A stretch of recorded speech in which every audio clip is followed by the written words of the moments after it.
معلش يا جماعه لو احنا كنا مقفرين في الحلقه اللي فاتت او منافسين كتير عن الكوره، لكن بصراحه هي دي الحقيقه، وانا بصراحه تعبت قوي منها لدرجه ان انا هفكر في الانتحار. هو ده الكلام، الانتحار هو الحل. انا مش هنتحر، انا هفكر بس. اما النهارده يا جماعه فهنحاول نوجه الضوء للالعاب الفرديه عن طريق اللعبه اللي كنت بمارسها طول عمري، وهي السباحه. بس يلا.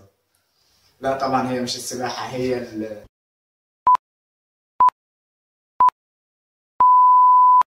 الملاكمه.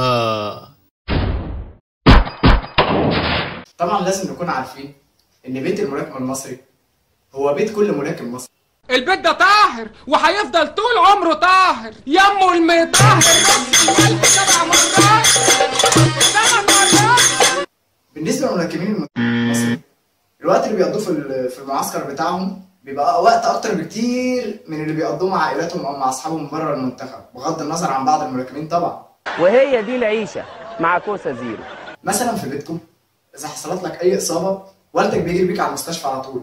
اما في محل الكنافه اللي في المعادي اذا حصلت لك اي اصابه بيقول لك خد شنطتك وروح علشان والدك يلحق يجري بيك على المستشفى على طول.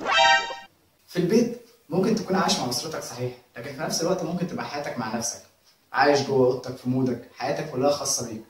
اما بقى في محل الكنافه اللي في المعادي بيعلمك ازاي تكون انت وبقيه فريقك كيان واحد، مخلصين لبعض، ايديكوا في ايدين بعض، بمعنى اصح بتكونوا اسره في بعضينا.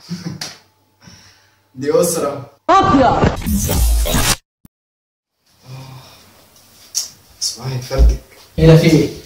لحظة واحدة. أهلا وسهلا، أنا دكتور محل الكنافة اللي في المعادي. الله الله الله. العالم بسرعة كده يا أبو. مش عارف يا دكتور، حاسس انه هينفجر من كتر حمل التدريبات عليه.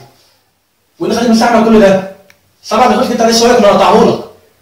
مش عارف، قلت الكلام ده للكابتن حلاطه، قال لي دي اوامر رئيس محل الكنافه اللي في المعادي والاوامر دي لا تناقش. وبعدين تعالى هنا. تسأل هو انت دكتور اصلا؟ أنا بتاع هاوس كيميك، بس كنت معدي قلت طمن عليك. كويس كويس.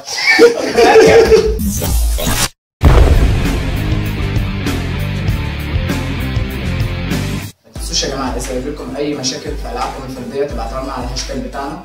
اما اذا عجبكم فكره البرنامج والقناه بتاعتنا ممكن تعملوا لنا سبسكرايب على اليوتيوب، او ممكن تعملوا لنا اشتراك لو كان بتصفحكم معانا.